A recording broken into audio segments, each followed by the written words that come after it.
Welcome tea shot. మనకు కేంద్ర ప్రభుత్వ విధానాల్లో భాగంగా కంటిన్యూషన్ అంటే ప్రధానమంత్రి ఆత్మ నిర్భర్ స్వస్థ్ భారత్ యోజన అంటే 2021 అక్టోబర్ 25న ప్రారంభమైందని చెప్తున్నాం. ఈ పథకం యొక్క ఉద్దేశం ఏంటంటే వైద్య కళాశాలలకు అంటే వైద్యశాలలకు అంటే మెడికల్ అంటే హాస్పిటళ్లకు అవస్థాపన సౌకర్యాలను కల్పించడం, అంటే హాస్పిటల్కి ఇన్ఫ్రాస్ట్రక్చర్ ఫెసిలిటీస్ కల్పించే ఉద్దేశంతో ప్రధానమంత్రి ఆత్మ నిర్భర్ స్వస్థ్ భారత్ యోజన అనే స్కీమును లాంచ్ చేయటం జరిగింది, ప్రారంభించటం జరిగింది.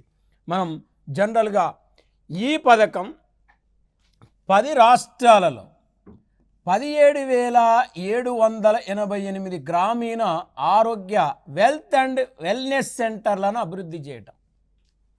అంటే 10 రాష్ట్రాల్లో 17,788 గ్రామీణ ఆరోగ్య అంటే వెల్నెస్ సెంటర్లను అభివృద్ధి చేయటమే ఈ పథకం యొక్క ఉద్దేశం. పట్టణ ప్రాంతంలో 10,024 ఆరోగ్య మరియు అంటే ప్రైమరీ హెల్త్ సెంటర్లను వెల్నెస్ సెంటర్లుగా అభివృద్ధి చేయటమే ఈ పథకం యొక్క ఆశయము. అంటే మనకు గ్రామీణ ప్రాంతంలో ప్రాథమిక ఆరోగ్య కేంద్రాలు వెల్నెస్ సెంటర్లు, పట్టణ ప్రాంతంలో ప్రైమరీ హెల్త్ సెంటర్లు వెల్నెస్ సెంటర్లను అభివృద్ధి చేసే ఉద్దేశంతో కేంద్ర ప్రభుత్వం ప్రారంభించిన పథకం పేరేందని అడిగినప్పుడు ప్రధానమంత్రి ఆత్మ నిర్భర్ స్వస్థ్ భారత్ యోజన అనే స్కీమ్. ఆ స్కీమును కేంద్ర ప్రభుత్వం లాంచ్ చేసింది, కేంద్ర ప్రభుత్వం ఏర్పాటు చేసింది. ఆ ఉద్దేశంతోనే ఈ పథకాన్ని తీసుకురావటం జరిగింది. ప్రధానమంత్రి గతిశక్తి జాతీయ మాస్టర్ ప్రణాళిక ఇది 2021 అక్టోబర్ 13న దీన్ని ప్రారంభించటం జరిగింది. మరి 2021 అక్టోబర్ 13న దీన్ని ప్రారంభించారు అని చెప్తాను. అంటే వివిధ పథకాలకు సంబంధించి మౌలిక సదుపాయాలు అంటే కేంద్ర ప్రభుత్వం అమలు చేస్తున్న అనేక పథకాలకు సంబంధించి మౌలిక సదుపాయాలను కల్పించే ఉద్దేశంతో తీసుకొచ్చిన పథకం. దాని పేరే ప్రధానమంత్రి గతిశక్తి జాతీయ మాస్టర్ ప్రణాళిక. చూడండి, ప్రధానమంత్రి గతిశక్తి జాతీయ మాస్టర్ ప్రణాళిక అని చెప్తున్నది. మరి ఈ స్కీము మరి జనరల్గా మనం చూస్తే ఈ పథకం కింద మరి 4 పారిశ్రామిక కారిడార్లను 2 రక్షణ కారిడార్లను నిర్మించడమే ఈ పథకం యొక్క ఉద్దేశం, ఈ పథకం యొక్క ఆశయం. మరి ఇక్కడ ఈ పథకం కింద టెక్నాలజీతో గ్రామాలను కానీ జాతీయ రహదారులను కానీ ఎయిర్పోర్ట్లను కానీ అనుసంధానం చేస్తారు. అంటే రూరల్ ఏరియాస్ని కానీ నేషనల్ హైవేస్ని కానీ ఎయిర్పోర్ట్లను కానీ ఇక్కడ జీపీఎస్తో టెక్నాలజీతో అనుసంధానం చేసే ఉద్దేశంతో తీసుకొచ్చిన పథకం పేరే ప్రధానమంత్రి గతిశక్తి జాతీయ మాస్టర్ ప్రణాళిక. మరి ఇది ఒక స్కీమ్గా మనం చెప్పుకోవచ్చు, ఇది ఒక పథకం. దీని తర్వాత ప్రధానమంత్రి గతిశక్తి యోజన. ప్రధానమంత్రి గతిశక్తి యోజన స్కీమును తీసుకుంటే ఇది 2022-23 బడ్జెట్లో ఈ స్కీమును కేంద్ర ప్రభుత్వం లాంచ్ చేసింది. ఈ పథకాన్ని కేంద్ర ప్రభుత్వం ప్రకటించింది. అంటే ప్రధానమంత్రి గతిశక్తి యోజన పథకాన్ని 2022-23లో కేంద్ర ప్రభుత్వం ప్రకటించింది. దీనికి 20,000 కోట్ల రూపాయలు కేంద్రం అలాట్మెంట్ చేసింది. ఇక్కడ చూడండి, 20,000 కోట్ల రూపాయలు అంటే కొనసాగించగలిగే అభివృద్ధిలో భాగంగా సస్టైనబుల్ డెవలప్మెంట్లో భాగంగా ఈ ప్రధానమంత్రి గతిశక్తి ప్రణాళికను తీసుకురావటం జరిగింది. ప్రధానమంత్రి గతిశక్తి ప్రణాళిక కింద మొత్తానికి 20,000 కోట్లతో 7 రంగాలను అభివృద్ధి చేయాలని నిర్ణయించారు. 20,000 కోట్లతో 7 రంగాలను అభివృద్ధి చేయాలి. ఆ 7 రంగాలు ఏంటి అంటే 1 రైల్వేలు, 2 రోడ్లు, 3 జల మార్గాలు, 4 విమాన మార్గాలు, తర్వాత పోర్టులు, ప్రజా రవాణా లాజిస్టిక్ మౌలిక సదుపాయాలు. అంటే ప్రధానమంత్రి గతిశక్తి యోజన కింద అభివృద్ధి చేసే రంగాలు చూడండి, రైల్వేలు, రోడ్లు, జల మార్గాలు, విమాన మార్గాలు, పోర్టులు, ప్రజా రవాణా, పబ్లిక్ ట్రాన్స్పోర్టు అండ్ లాజిస్టిక్ మౌలిక సదుపాయాలు కల్పించాలనే ఉద్దేశంతో ఈ స్కీమును కేంద్ర ప్రభుత్వం ఈ పాలసీని తీసుకొచ్చింది. నెక్స్ట్, ప్రధానమంత్రి విశ్వకర్మ కౌశల్ సన్మాన్. ప్రధానమంత్రి విశ్వకర్మ కౌశల్ సన్మాన్ ఇది అంటే 2023 ఆగస్టు 16న దీనికి మంత్రివర్గం ఆమోదం తెలిపింది. అంటే కేంద్ర మంత్రివర్గం దీన్ని యాక్సెప్ట్ చేసింది, కేంద్ర మంత్రివర్గం దీన్ని ఆమోదించింది. ఇది ప్రధానమంత్రి విశ్వకర్మ కౌశల్ సన్మాన్ అనే స్కీమ్ ఇది. అయితే 2023 సెప్టెంబర్ 17వ తారీఖు నాడు 2023 సెప్టెంబర్ 17న నరేంద్ర మోడీ ఈ పథకాన్ని ప్రారంభించటం జరిగింది. 2023 సెప్టెంబర్ 17న. మరి నరేంద్ర మోడీ ఈ పథకాన్ని ప్రారంభించటం జరిగిందని చెప్తున్నాం.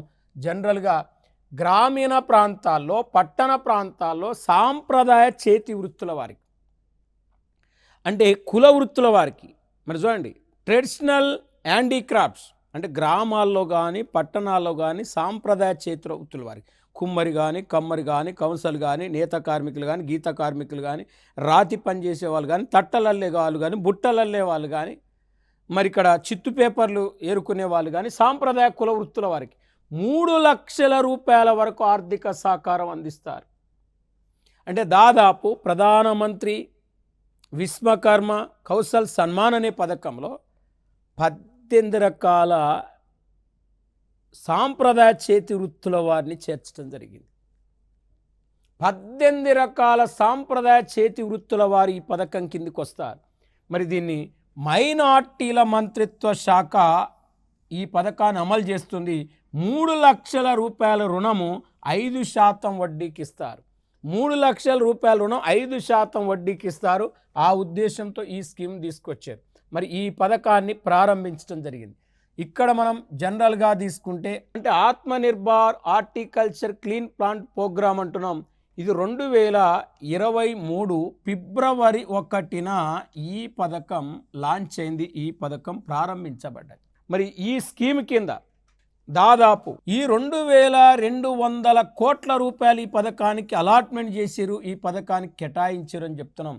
అంటే ఈ పథకం కింద Atmanirbhar horticulture clean plant programme అనేది మనం తీసుకుంటే అధిక విలువ గల ఉద్యానవన పంటలు చూడండి కోసం నాణ్యమైన వాటిని నాటడం, ఆ ఉద్దేశంతో ఈ ఆత్మనిర్భర్ హార్టికల్చర్ క్లీన్ ప్లాంట్ ప్రోగ్రామ్ను తీసుకురావటం జరిగింది. హైదరాబాద్ శ్రీ అన్న సెంటర్ ఆఫ్ ఎక్సలెన్స్గా మద్దతు ఇస్తుంది.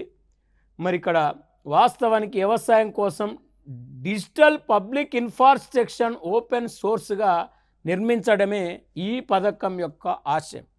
అంతేకాకుండా వ్యాధి రహిత మొక్కలను ఉత్పత్తి చేసే ఉద్దేశంతో ఎలాంటి క్రిమి కీటకాలకైనా తట్టుకొని పెరిగి నివసించగలిగే మొక్కలను ఉత్పత్తి చేసే ఉద్దేశంతో ఇక్కడ వాస్తవానికి ఈ పథకాన్ని ప్రారంభించడం జరిగింది, ఈ పథకాన్ని లాంచ్ చేయటం జరిగింది. ఇక్కడ మనకు మరొక స్కీమ్ తీసుకుంటే ప్రధానమంత్రి పీవీటీజీ డెవలప్మెంట్ మిషన్. మరి ఇక్కడ పీవీటీజీ అంటే వాస్తవానికి ప్రోగ్రెస్ విలేజ్ ట్రైబల్ గ్రూప్స్. ఇక్కడ ప్రధానమంత్రి పీవీటీజీ డెవలప్మెంట్ మిషన్ బలహీన గిరిజనుల సమూహం 23-24 సంవత్సరంలో ఈ పథకాన్ని ప్రకటించడం జరిగింది. ఈ పథకం ఎందుకు తీసుకొచ్చారంటే సురక్షిత గృహాలు, స్వచ్ఛమైన త్రాగునీరు, అంటే సురక్షితమైన గృహాలు నిర్మించి స్వచ్ఛమైన త్రాగునీరు, పారిశుద్ధ్యము, విద్య, ఆరోగ్యము, పౌష్టికాహారం, విద్య కానీ, వైద్య కానీ, ఆరోగ్యం కానీ, పౌష్టికాహారం కానీ, రవాణా సదుపాయాలు కానీ, స్వచ్ఛమైన త్రాగునీరు కానీ ఈ గిరిజన ప్రాంతాల్లో కల్పించే ఉద్దేశంతో తీసుకొచ్చిన పథకం ఇది. దీని పేరే Pradhan Mantri PVTG development mission. PVTG development mission, దీన్ని తెలుగులో బలహీన గిరిజనుల సమూహ పథకము అంటారు. మరి ఇది ఒక స్కీమ్గా మనం చెప్పుకోవచ్చు, ఇది ఒక పథకంగా మనం అధ్యయనం చేయొచ్చు. నెక్స్ట్ మనం ఇక్కడ ఈ పథకం, ఈ ప్రధానమంత్రి పీవీటీజీ పథకము గిరిజన మంత్రిత్వ శాఖ అమలు చేస్తుంది. దీన్ని ట్రైబల్ మినిస్ట్రీ ఆఫ్ ట్రైబల్ అంటే గిరిజన మంత్రిత్వ శాఖ అమలు చేస్తుంది. ఈ పథకం దాదాపు 42 మంత్రిత్వ శాఖల విభాగాలు నీతి ఆయోగ్ ద్వారా తప్పనిసరి చేయబడ్డాయి. మరి ఇక్కడ నీతి ఆయోగ్ ద్వారా 42 మంత్రిత్వ శాఖలు ఇక్కడ ఈ పథకాన్ని ఇంప్లిమెంటేషన్ చేస్తున్నాయి. ఇది చాలా మోస్ట్ ఇంపార్టెంట్ స్కీమ్గా మనం గుర్తుపెట్టుకోవాలి. నెక్స్ట్ మనం చూస్తే PM PRANAM, prime minister programme for restoration awareness building nourishment and amelioration of mother earth అనేది దీని యొక్క ఫుల్ ఫామ్. మరి ఈ స్కీము 2023 జూన్ 28న కేంద్ర క్యాబినెట్ దీన్ని ఆమోదించింది. కేంద్ర క్యాబినెట్ దీన్ని అప్రూవల్ చేసింది. అంటే దీని యొక్క ఉద్దేశం ఏంటంటే భారతదేశంలో రసాయన ఎరువుల వాడకాన్ని తగ్గించటమే దీని యొక్క ప్రధాన ఆశయం. అంటే భారతదేశంలో రసాయన ఎరువుల వాడకాన్ని తగ్గించడం అంటే బయో ఎరువులు, సేంద్రియ ఎరువుల సమతౌల్యాన్ని ప్రోత్సహించడం. అంటే వ్యవసాయదారుని యొక్క ఖర్చును తగ్గించి రసాయన ఎరువుల వాడకాన్ని తగ్గించి మరి వ్యవసాయదారుల యొక్క ఖర్చును ఆదా చేసే ఉద్దేశంతో తీసుకొచ్చిన పథకం పిఎం ప్రాణం. అంటే ఈ ఫెర్టిలైజర్స్ వాడటం వల్ల వ్యవసాయదారుని యొక్క వ్యయం అనేది పెరిగిపోతుంది, ఆదాయం తగ్గి రైతు అప్పులలో కూరుకుపోతున్నాడు. కాబట్టి వ్యవసాయదారుని ఆదాయాన్ని పెంచాలి, ఖర్చును తగ్గించాలంటే బయో పురుగుల మందులను వాడేటట్లు రైతులను ప్రోత్సహించాలి. అంటే చెట్ల మూలికల ద్వారా తయారయ్యేదాన్ని బయో ఎరువులు, బయో పురుగు మందులు అంటారు. ఇప్పుడు వేప పిండి కానీ, వేప నూనె కానీ, ఇంకా రకరకాల జీవామృతం ఎరువులు కానీ, పంచగవ్వ ఎరువులు కానీ, వాటి మీద రైతులను దృష్టి పెట్టాలి, వాటిపై రైతులను మళ్లించినప్పుడు ఆల్టర్నేట్గా సాగు ఖర్చు అనేది తగ్గిపోతుంది. అందుకే బయో ఎరువులు, సేంద్రియ ఎరువుల యొక్క సమతౌల్యాన్ని ప్రోత్సహించే ఉద్దేశంతో తీసుకొచ్చిన పథకం పేరే పిఎం ప్రాణం అనే పథకం. మరి ఇది స్కీము గుర్తుపెట్టుకోవాలి. ఈ పథకాన్ని ద్వారా అంటే కేంద్ర ఎరువుల మంత్రిత్వ శాఖ, మినిస్ట్రీ ఆఫ్ సెంట్రల్ ఫెర్టిలైజర్, కేంద్ర ఎరువుల మంత్రిత్వ శాఖ ఈ పథకాన్ని అమలు చేస్తుంది. అంటే ఈ బయో ఎరువుల పట్ల రైతులను డైవర్ట్ చేయటం, సేంద్రియ ఎరువుల పట్ల రైతులను డైవర్ట్ చేసి రసాయన ఎరువుల వాడకాన్ని తగ్గించినప్పుడు అక్కడ ఆ కేంద్ర ప్రభుత్వానికి అయ్యే సబ్సిడీ అనేది తగ్గిపోతుంది.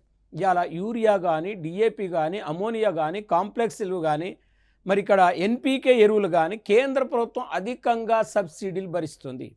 అంటే కేంద్ర ప్రభుత్వానికి ఎరువుల మీద భారం పెరుగుతున్న నేపథ్యంలో ఆ రసాయన ఎరువులను తగ్గించినప్పుడు ఆ సబ్సిడీ అనే తగ్గిపోతుంది. ఆ సబ్సిడీలో 50% డబ్బులు ఆదా చేసి అవి రాష్ట్రాలకు గ్రాంట్గా ఇచ్చే ఉద్దేశంతో ఈ స్కీమును కేంద్ర ప్రభుత్వము ప్రారంభించింది, పిఎం ప్రాణం అనే స్కీము.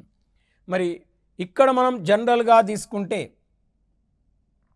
అమృత్ ధరోహర్ అనే ఒక స్కీమ్ ఇది సెంట్రల్ గవర్నమెంట్ యొక్క పథకం. మరి అమృత్ ధరోహర్ పథకం యొక్క ఆశయం ఏంది? ఎందుకు అమృత్ ధరోహర్ స్కీమును కేంద్ర ప్రభుత్వం తీసుకొచ్చింది? ఏ ఆశయంతో తీసుకొచ్చింది అంటే వాస్తవానికి అమృత్ ధరోహర్ స్కీము 2023 డిసెంబర్ 8వ తారీఖు నాడు ప్రారంభమైంది. అంటే ధరోహర్ అంటే చిత్తడి నేలలు అని అర్థం. ధరోహర్ అనగా చిత్తడి నేలలు అని అర్థం. అంటే చిత్తడి నేలలను సంరక్షించడమే అమృత్ ధరోహర్ పథకం యొక్క ఆశయం. చిత్తడి నేలలను కాపాడటం, చిత్తడి నేలలను సంరక్షించుకోవటమే అమృత్ ధరోహర్ యొక్క ఆశయము అని చెప్తున్నాం. మరి అమృత్ ధరోహర్ పథకం యొక్క ఉద్దేశం అని చెప్తున్నాం. మరి ఇప్పుడు వాస్తవానికి ఈ పథకము పర్యాటక మరియు పర్యాటక అటవీ మార్పుల మంత్రిత్వ శాఖ ద్వారా అమృత్ ధరోహర్ పథకాన్ని అమలు చేస్తున్నారు. చిత్తడి నేలలను సరైన వినియోగాన్ని ప్రోత్సహించి స్థానిక కమ్యూనిటీలో జీవ వైవిధ్యాన్ని కల్పించడం. అంటే చిత్తడి నేల అంటే వర్షం పడగానే బురద బురదగా అయ్యే నేలలను చిత్తడి నేలలు అంటారు. ఇవి ఎప్పుడు కూడా చిత్తడిగా ఉంటాయి, పంటలు పండటానికి కూడా అనుకూలంగా ఉండవు, జాలు పట్టిపోతూ ఉంటాయి, ఊటలు పట్టిపోతూ ఉంటాయి. అలాంటి చిత్తడి నేలల యొక్క సరైన వినియోగాన్ని ప్రోత్సహించి స్థానిక కమ్యూనిటీలకు జీవ వైవిధ్యం కల్పించాలి, బయోడైవర్సిటీ కల్పించాలనేది ఈ పథకం యొక్క ఉద్దేశం. ఇక్కడ కార్బన్ స్టాక్ యొక్క పర్యావరణ పర్యాటక అవకాశాలను కల్పించి ఆదాయాన్ని పెంపొందించాలనేది కూడా ఈ పథకంలో భాగము. అయితే ఇక్కడ రామ్సర్ సైట్ యునెస్కో ఆధ్వర్యంలో ఈ ఇరాన్ దేశంలోని రామ్సర్లో ఫిబ్రవరి 1971 సంవత్సరంలో సంతకం చేసిన పర్యావరణ ఒప్పందం. అంటే united nation education scientific cultural organisation UNESCO ఆధ్వర్యంలో ఇరాన్లోని రామ్సర్లో ఇది 1971 ఫిబ్రవరిలో మరి పర్యావరణ ఒప్పందంపై చేసిన సంతకం. మరి ఈ అంతర్జాతీయ ప్రాముఖ్యత కలిగిన చిత్తడి నేలల సంరక్షణ మీద, అంటే ప్రపంచంలో చిత్తడి నేలలను సంరక్షించుకోవాలని ఇక్కడ ఈ రామ్సర్లో ఒక ఒప్పందం జరిగింది. దాని మీద అనేక ప్రపంచ దేశాలు సంతకం చేసినాయి. దాంట్లో భాగంగా భారతదేశం కూడా చిత్తడి నేలలను సంరక్షించే ఉద్దేశంతో అమృత్ ధరోవర్ అనే స్కీముకు శ్రీకారం చుట్టింది. మరి ఇలాంటి భారతదేశంలో మరి రామ్సర్ సైట్లు 75 రామ్సర్ సైట్లు ఉన్నాయి. భారతదేశం మొత్తం మీద 75 రామ్సర్ సైట్లు భారతదేశంలో ప్రధానంగా మనకు 75 రామ్సర్ సైట్లు ప్రధానంగా ఉన్నాయని కూడా మనం చెప్పుకోవచ్చు. ఇది ఒకటి. ఇక దీని తర్వాత మనం చూస్తే నేషనల్ బీ కీపింగ్ అని మిషన్, అంటే 2022-23 సంవత్సరంలో ప్రారంభమైంది. ఇది 3 సంవత్సరాల పాటు అమల్లో ఉంటుంది. మరి 3 సంవత్సరాల అమల్లో ఉంటుందంటే వాస్తవానికి ఇక్కడ స్వీట్ రెవల్యూషన్, అంటే తేనెలో వచ్చిన విప్లవాన్ని స్వీట్ రెవల్యూషన్ అంట. హనీ అంటే తేనె. ప్రపంచంలో రోజు రోజుకు తేనెకు డిమాండ్ పెరుగుతున్న నేపథ్యంలో ఈ స్వీట్ రెవల్యూషన్ అనేది మనకు జనరల్గా తీసుకురావటం జరిగింది. తేనె ఉత్పత్తులను పెంచే ఉద్దేశంతో తీసుకొచ్చిన ఒక మిషన్ నేషనల్ బీ కీపింగ్ అని మిషన్. అంటే ఇది 22-23లో ప్రారంభమైంది. ఇది 3 సంవత్సరాల పాటు అమల్లో ఉంటుంది. అంటే దీనికి అయ్యే ఖర్చు 100% కేంద్రమే భరిస్తుంది. అంటే దీని యొక్క ఆశయం ఏంటంటే శాస్త్రీయ తేనెటీగల పెంపకం ద్వారా తేనె ఉత్పత్తిని ప్రోత్సహించడం, నేచురల్గా తేనె ఉత్పత్తిని ప్రోత్సహించే ఉద్దేశంతో ఈ మిషన్కి కేంద్ర ప్రభుత్వం శ్రీకారం చుట్టింది. ముఖ్యంగా ఈ మిషన్ గ్రామీణాభివృద్ధి శాఖ, మినిస్ట్రీ ఆఫ్ రూరల్ డెవలప్మెంట్ మరియు MSME micro small medium enterprises, MSME అంటే మరి ఆయుష్ శాఖ ద్వారా అమలు అవుతుంది ఈ మిషన్. ఆయుష్ శాఖ, ఎంఎస్ఎంఈల శాఖ, గ్రామీణాభివృద్ధి మంత్రిత్వ శాఖ, ఇన్ని శాఖల సహకారంతో మరి వాస్తవానికి అమలవుతున్నదే నేషనల్ బీ కీపింగ్ అని మిషన్.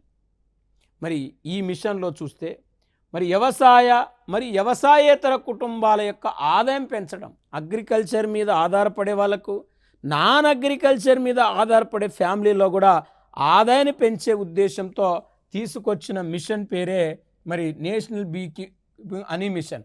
అంటే దీని కింద తేనెని సేకరించడం, దాన్ని ప్రాసెస్ చేయటం, నిల్వ చేయటం, మార్కెట్లకు ప్రాధాన్యత కల్పించే ఉద్దేశంతో ఈ మిషన్కి శ్రీకారం చుట్టింది కేంద్ర ప్రభుత్వం. ముఖ్యంగా పర్యావరణానికి, అంటే పర్యావరణం సమృద్ధిగా ఉండాలంటే తేనెటీగలు చాలా కీలకమైనవి. ఈ తేనెటీగలు ఏం చేస్తాయంటే పరపరాగ సంపర్కం ద్వారా పర్యావరణాన్ని కాపాడుతాయి. కాబట్టి ఇలా 2 రకాల బెనిఫిట్స్తో తేనె ఉత్పత్తిని పెంచడం, పర్యావరణాన్ని కాపాడే ఉద్దేశంతో నేషనల్ బీ కీపింగ్ అని మిషన్ని కేంద్ర ప్రభుత్వం శ్రీకారం చుట్టింది. మరి ఇది ఒక స్కీమ్గా మనం చెప్పుకోవచ్చు. దీని తర్వాత పిఎం శ్రీ, ప్రధానమంత్రి స్కూల్ ఫర్ రైజింగ్ ఇండియా. మరి ప్రధానమంత్రి స్కూల్ ఫర్ రైజింగ్ ఇండియా అనేది దీని యొక్క ఫుల్ ఫామ్. మరి ఈ స్కీమ్ యొక్క ఉద్దేశం ఏంది? ఈ స్కీమ్ ఎందుకు తీసుకొచ్చారు అంటే ఇక్కడ ఇది 2022 సెప్టెంబర్ 7వ తారీఖు నాడు ఈ పథకం ప్రారంభమైంది. 2022 సెప్టెంబర్ 7న ప్రారంభం. ఇది కేంద్ర ప్రభుత్వ పథకం, సెంట్రల్ స్కీమ్. ఇది ఏది? పిఎం శ్రీ. అంటే పిఎం శ్రీ కింద ఇక్కడ ఉన్నత పాఠశాలలను ఏం చేస్తారంటే జూనియర్ కళాశాలలుగా అభివృద్ధి చేసే ఉద్దేశంతో ఇక్కడ పిఎం శ్రీ అనే పథకానికి కేంద్ర ప్రభుత్వం శ్రీకారం చుట్టింది. ఇక్కడ మనం చూస్తే దాదాపు దేశం మొత్తం మీద 14,500 కంటే ఎక్కువ ఉన్న పాఠశాలను కేంద్ర ప్రభుత్వ ఆధ్వర్యంలో కానీ, యూనియన్ టెరిటరీస్ల ఆధ్వర్యంలో కానీ, కేంద్రపాలిత ప్రభుత్వాల ఆధ్వర్యంలో కానీ, మరి కేవీఎస్, మరి కస్తూర్బా గాంధీ పాఠశాలలు కానీ, ఎన్విఎస్ అంటే నేషనల్ ఎడ్యుకేషన్ పాలసీ ద్వారా కానీ నిర్వహించే పాఠశాలలో అభివృద్ధి చేస్తారు. అంటే మౌలిక సదుపాయాలు కల్పిస్తారు. అంటే ఇక్కడ మెయిన్గా ఇన్ఫ్రాస్ట్రక్చర్ ఏర్పాటు చేసి, మౌలిక సదుపాయాలు ఏర్పాటు చేసి వాటిని తీర్చిదిద్దుతారు పిఎం శ్రీ అనే పథకం కింద. ఈ పిఎం శ్రీ 22-23 నుంచి 26-27 వరకు 5 సంవత్సరాల అమల్లో ఉంటుంది. అంటే మనకు నూతన విద్యా విధానము, జాతీయ విద్యా విధానం అని 2020లో కేంద్రం పార్లమెంట్ యాక్సెప్ట్ చేసింది. అంటే నూతన విద్యా విధానము ఇక్కడ కస్తూరి రంగన్ కమిటీ సిఫారసుల ప్రకారం తీసుకొచ్చిన నూతన విద్యా విధానాన్ని భవిష్యత్తులో అమలు చేయవలసి ఉంటుంది రాష్ట్రాలు. అందుకే ఇక్కడ 14,500 పాఠశాలల్లో మౌలిక సదుపాయాలు కల్పించాలి పిఎం శ్రీ కింద. అంటే జాతీయ విద్యా విధానానికి అనుగుణంగా ఇన్ఫ్రాస్ట్రక్చర్ ప్రొవైడ్ చేయాలి. అందుకే 22-23 నుంచి 26-27 వరకు 5 సంవత్సరాల్లో ఈ పథకానికి వాస్తవానికి 27,360 కోట్లు కోర్స్ ఈ పథకానికి అలాట్మెంట్ చేయటం జరిగింది, ఈ పథకానికి కేటాయించడం జరిగింది.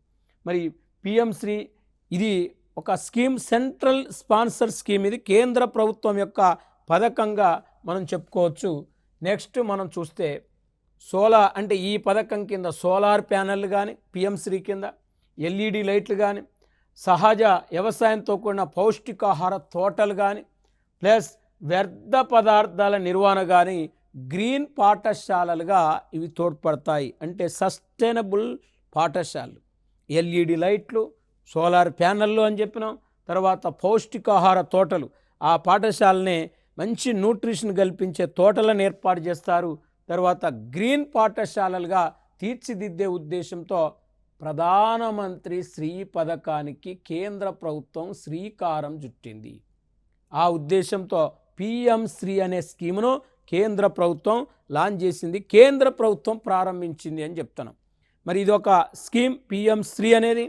నెక్స్ట్ మనం తీసుకుంటే పిఎం పోషణ్ శక్తి నిర్మాణ్, ప్రధానమంత్రి పోషణ్ శక్తి నిర్మాణ్, ఇది 2021 సెప్టెంబర్లో ప్రారంభమైంది.